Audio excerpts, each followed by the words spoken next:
So, kasama ko dito yung Black American. So, papakilala ko muna siya sa inyo.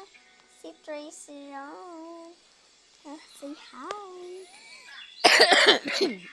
May asthma siya. So, may plano kami bukas dun sa isa namin pinsan, si Princess Callie.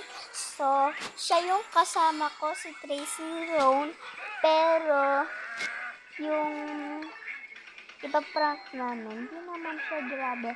At mag-a-upload ako sa inyo na bukas na lang yung gagawin namin at kung sa Sunday sa